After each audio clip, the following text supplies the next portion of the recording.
Bugün sizə mükəmməl dada malik olan Magnolia desertini təqdim edirəm.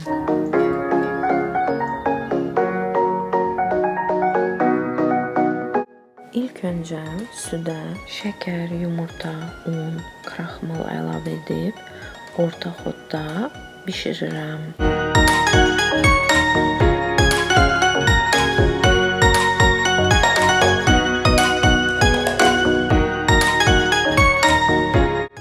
Qaynamağa başlayana qədər durmadan qarışdırıram ki, topaklanma olmasın.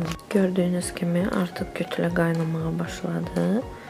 Bu halda peçi söndürüb soymağa buraxıram. Kənarda qaymağı mikser yardımı ilə yaxşıca qarışdırıb, sonra soyuyan kütləni qaymağın üzərinə əlavə edib qarışdırıram.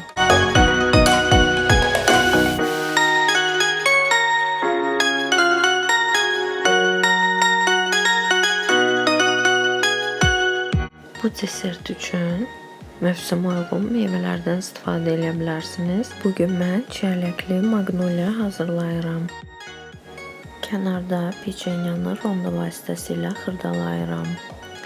Və ən son zövqə görə servis edəcəyimiz qablara videoda gördüyünüz şəkildə qat-qat yığırıq.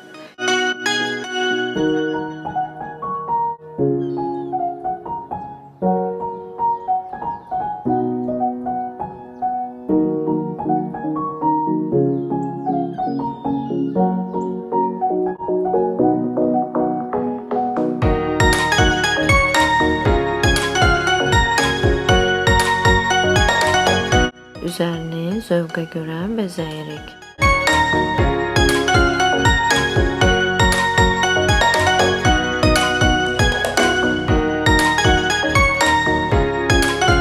Soyuducuda bir neçə saat saxladıktan sonra yeyilə biləcək ən gözəl desertdir. Resepti hər zaman olduğu kimi videonun aşağısında qeyd edəcəm. Videonu bəyənməyi və kanalıma abunə olmağı unutmayın.